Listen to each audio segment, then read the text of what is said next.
ఇక ఇక దీనికోసము నిన్న ఆయన కేసీఆర్ కొడుకు ప్రెస్ మీట్ పెట్టి ఇష్టమున్న భాష పీయూష్ గోయల్ని, బండి సంజయ్ని, కిషన్ రెడ్డిని ఇష్టమున్న భాష మాట్లాడుతున్నాడు. ఇంకా ఆయన మాట్లాడుకుంటా కేంద్రానికట వ్యవసాయ విధానం లేదట, ఈ మొగోడుకున్నదట. ఈయన వ్యవసాయ విధానం చెప్తారండి. ఇంకేనండి ఇదేంది వరి చూపించడం మీకు అంతే. ఇప్పుడు ఇక మా మునగాడు నవంబర్ 2018 నా కాన్స్టిట్యున్సీకి వచ్చి రైతుల పంటలు మీ పసుపు, మీ అల్లంకొమ్ము, మీ మొక్కజొన్న, మీ ఎర్రజొన్న మీదంతా కూడా మహిళా సంఘాలకు కొన్నట్టు మహిళా సంఘాలకు ఫుడ్ ప్రాసెసింగ్ ఇండస్ట్రీ అప్పగిస్తాం. ఐకేపీలో పనిచేసే 6,000 మంది ఉద్యోగస్తులను రెగ్యులరైజ్ చేసి వాళ్ళకి ఉద్యోగాలు పర్మనెంట్ ఇచ్చి వాళ్ళ ద్వారా ఏ ఊరికి ఆవులనే సెంటర్లలో మీ ధాన్యం కానీ మీ పసుపు కానీ మంచి మేలు రకం ధర ఇచ్చి అక్కడనే కొనుగోలు చేసి దాన్ని తయారు చేసి ఇస్తారు. ఇలా పసుపు కొనుక్కోవాలి హైదరాబాద్ రంపపొడి కలుపుతారు, కెమికల్ కలుపుతారు. దుమార్గంలో డిమాండ్ వస్తా ఉన్నాయి. నేనన్నా మన దగ్గరనే మంచిగా పాలకూడలు ఆకుకూరలు పడుతుంది ఆ పసుపు, మరి ఎందుకు కొనుక్కొస్తారని మరి లేదు సార్ అన్నారు. మన బయటకు అవుతుంది, బయటికి మనకు వచ్చి కలిగేది. మన దగ్గర పడే పసుపు బ్రహ్మాండంగా ఇక్కడనే ప్రాసెస్ చేసి ప్రతి ఊరికి ప్రతి కుటుంబానికి మన రేషన్ షాపుల ద్వారా అందించేటువంటి పథకం ఆలోచన చేస్తా ఉన్న ప్రభుత్వం. గిట్టుబాటు ధరలు కూడా బ్రహ్మాండంగా వస్తాయి. ఇప్పుడు వరి రైతులకి, పసుపు రైతులకి అల్లము, ఎర్రజొన్న, మొక్కజొన్న ఏమన్నానండి మహిళా సంఘాలకు అప్పచెప్పేసేట వాళ్ళతోటి ఫుడ్ ప్రాసెసింగ్ ఇండస్ట్రీలు పెట్టిస్తారట. పోయినసారి ఎలక్షన్లో మళ్ళీ ఎలక్షన్ రాబట్టి ఎన్ని ఇండస్ట్రీలు పెట్టించాడు, ఎన్ని మహిళా సంఘాలకి పసుపు ప్రాసెసింగ్, అమ్మకము, వ్యవహారం అప్పచెప్పాడు. దీని జవాబు చెప్పు కేసీఆర్ కొడుక, దీని జవాబు చెప్పు. ఇంకా 6,000 మంది ఐకేపీ ఎంప్లాయీస్ని రెగ్యులరైజ్ చేస్తా అన్నాడు కదా బ్రదర్, అన్నాడు కదా. ఎందరిని రెగ్యులరైజ్ చేసిండు? 4 ఏళ్ళు అయిపోయింది. ఎందరిని రెగ్యులరైజ్ చెప్పు. రేషన్ షాపులల్లా మొత్తం ప్రాసెస్ చేసి బయట పసుపట అన్ని కెమికల్ కలుపుతారట. ఈయన చూసిండు పోయి. అవన్నీ లేకుంటేనట మా బాల్కొండ అంటే మా బాల్కొండ జాంపండు పక్కకు తలుపుతున్నాడు.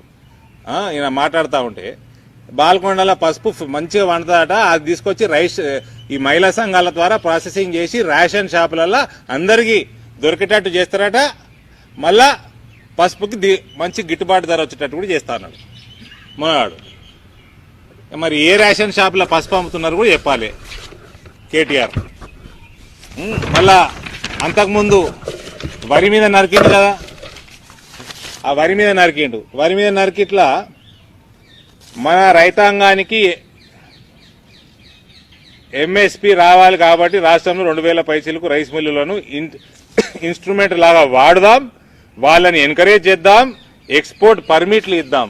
సరే, ఎందరు రైస్ మిల్లులకి నువ్వు కొత్తగా ఎక్స్పోర్ట్ పర్మిషన్లు ఇచ్చినావు కేటీఆర్ చెప్పాలి.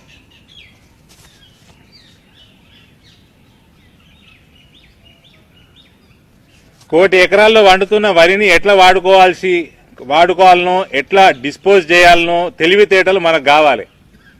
దానికి కార్యాచరణ సిద్ధం చేయాలి. ఏం కార్యాచరణ సిద్ధం చేసిండు 2 ఏళ్లల్లా? ఏం కార్యాచరణ సిద్ధం చేసిండు? ప్రతి రైతుని వరేమన్నాడు, ప్రతి రైతుని రాజు చేస్తా అన్నాడు, ప్రతి ధాన్యపు గింజ ఆయననే కొంటా అన్నాడు వీడియోలో. ఈ 2 ఏళ్ళు అయిపోయింది. ఏం స్ట్రాటజీ చేసిండు? ఏం తెలివైన పని చేసిండు? కార్యాచరణ ఏం చేసిండు? మీ అయ్యని అడుగు. పీయూష్ గోయల్ మీద ఏలెత్తి చూపే ముందు మీ అయ్యని అడుగు. ఇంకా 2-3 నెలల జూన్ వరకు స్టోరేజ్ సిద్ధం చేస్తాం.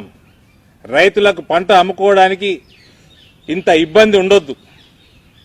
ఎంత స్టోరేజ్ ఫెసిలిటీ తయారు చేసిండు 2 ఏళ్లలో? ఎంత స్టోరేజ్ ఫెసిలిటీ తయారు చేసాడు? మళ్ళీ ఏమనంటే ఎఫ్సిఐ స్టోరేజ్లు లేవు. ఎఫ్సిఐ కట్టేది ఉంటే నువ్వేంటికి నరుకుతున్నావా మునగాడ? నువ్వేంటికి అసెంబ్లీలో ఏంటికి నరికినావు? మార్చి 7, 2020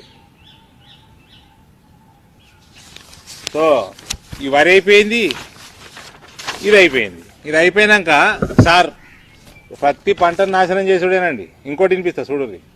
ఇది ఆయన ఎంపీ, ఈయన ఫస్ట్ ఈయన ఇది పెట్టుకున్నాడు, ఏంది క్యాబినెట్ మీటింగ్ పెట్టుకున్నాడు. క్యాబినెట్ మీటింగ్ పెట్టుకొని మక్క నిల్వలు దేశంలో బాగున్నాయి, మక్క నిల్వలు దేశంలో బాగున్నాయి. ఇది కూడా 2 ఏళ్ల కిందనే, 2020లో మక్క నిల్వలు బాగున్నాయి కాబట్టి మక్క వేయద్దు అని ఇగో ఈయన క్యాబినెట్ మీటింగ్ అక్టోబర్ 11, 2020 ఈయన cabinet meeting, KCR cabinet meeting. ఇది అయిపోయి ఇగో ఇది ఈయన ఇట్లా అన్నాడు, నిల్వలు బాగున్నాయి మక్క వేయద్దు అన్నాడు. ఇగో ఈయన ఎంపీ, ఈయన కేటీఆర్ పక్కకు కూర్చున్నాడు, ఈయన ఎంపీ రంజిత్ రెడ్డి. ఇగో the third largest egg producers and fifth largest chicken producers in the world. It is a self-grown industry, sir. No one has supported the poultry industry, neither the state nor the center.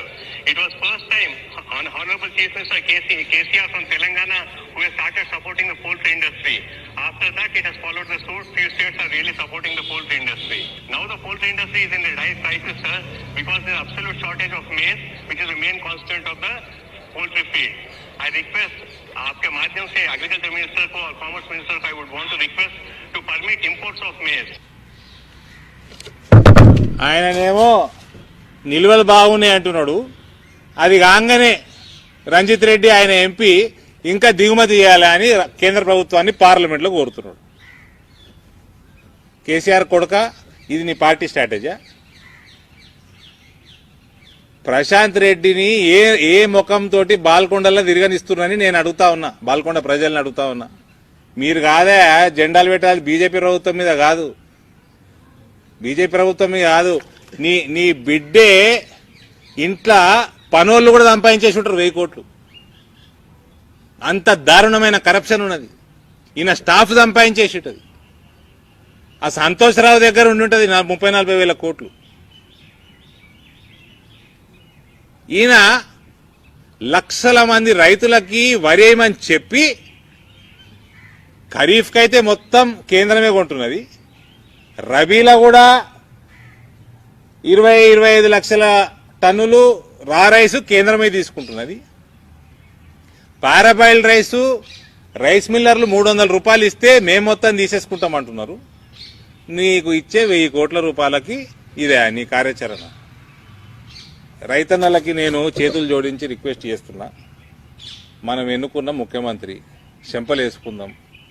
మిమ్మల్ని ఆ కాళేశ్వరం, భగీరథ కాంట్రాక్టర్లు 20-30% కమిషన్లు ఇస్తున్నారు.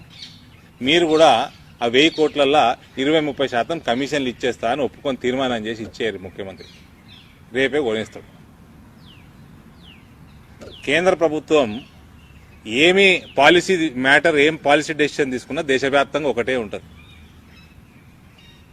2 సంవత్సరాల నుంచి చెప్తా ఉన్నారు, parboiled rice కేంద్రం తీసుకోదు, దాని డిమాండ్ తగ్గిపోతున్నది, ఏ రాష్ట్రాలు అయితే తింటాయో వాళ్ళే పండించుకుంటున్నారు అని చెప్తా ఉన్నారు.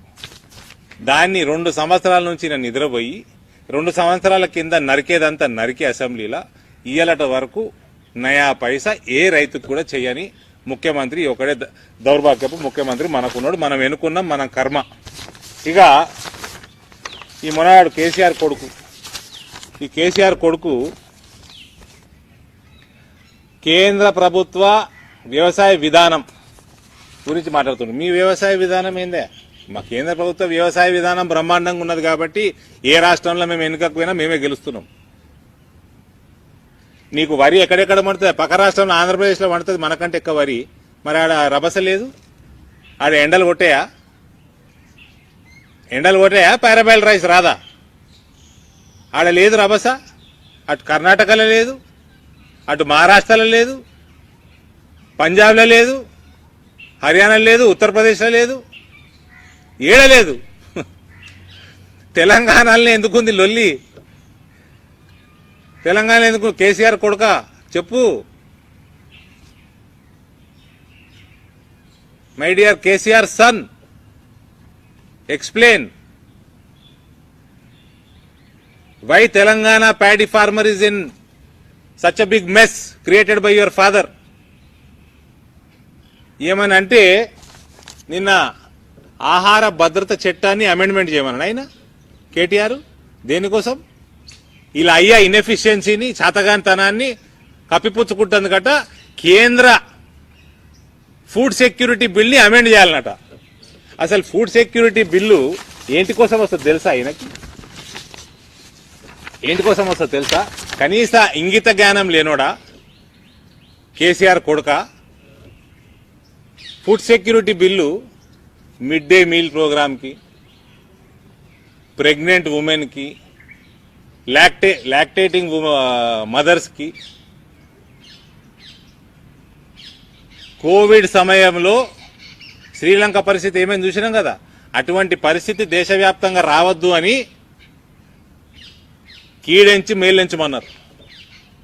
అవన్నీ దృష్టిలో పెట్టుకొని 2-3 సంవత్సరాల కోసం నిల్వలు మన దగ్గర ఉంచుకోవాలా అన్న యాక్టు తీసుకురావడం జరిగింది. దాన్నట మీ అయ్యకి శాతగాని దద్దమ్మ కాబట్టి మీ అయ్య ఆయన కోసం దేశవ్యాప్తంగా ఆహార భద్రత చట్టాన్ని అమెండ్మెంట్ చేస్తారా? ఏమంటారండి అమెండ్మెంట్ని? సవరణ చేస్తారా?